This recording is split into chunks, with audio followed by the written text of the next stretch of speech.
নমস্কার, কেমন আছেন সবাই? আশা করছি খুব ভালো আছেন। চলুন আজ আমি আবার হাজির হয়ে গেছি আজকের রেসিপি নিয়ে। আগের দিনের এই যে সামান্য মুহূর্ত ছিল বিদ্যুৎ চমকানোর, চেষ্টা করছিলাম একটু ক্যামেরা বন্দি করার, কিন্তু সে ভাগ্য ঠিকঠাক হয়ে ওঠেনি। চলুন জানকে কদিন ধরেই আমার না খুব ঘটি গরম খেতে ইচ্ছা করছিল। অনেক সবাইকেই জিজ্ঞাসা করলাম যে ঘটি গরম কোথায় পাওয়া যায়। সবাই বলল যে এখন আর ঘটি গরম বিক্রি করতে তো কেউ আসে না।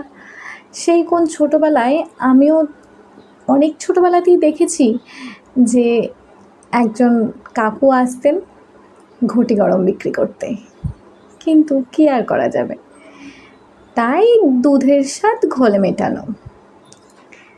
বাড়িতে দেখলাম কিছুটা ঝুরি ভাজা ছিল, তবে হ্যাঁ একটু বাদাম ঝুরিটা হলে বেশি ভালো হয়। যাকে ছিল না যখন, কিছু করার নেই, ওই ঝুরি ভাজা দিই তাই শুরু করে দিলাম চানাচুর চাট বলতে পারেন।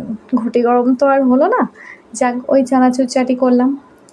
প্রথমে ঝুরি ভাজাটা নিয়ে নিয়েছি, তারপর পেঁয়াজ, টমেটো কুচি, শসা, গাজর, সামান্য চাট মশলা, সামান্য লঙ্কা গুঁড়ো।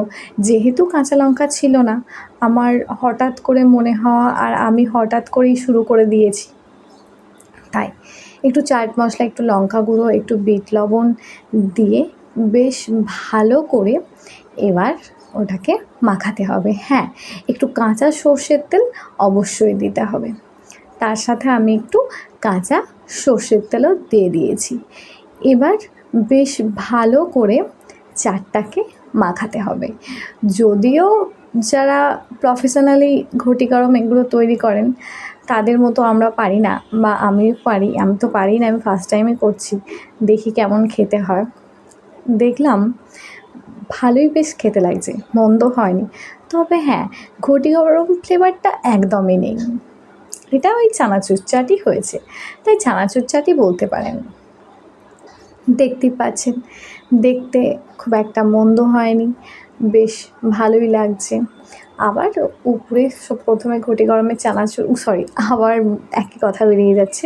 চানাচুর চাটের উপর বেশ কিছুটা স্যালাড ছিল, সেটা দিয়ে গার্নিশিং করে ফেললাম। দেখে নিন, বেশ ভালোই লাগছিল এই চানাচুর চাট।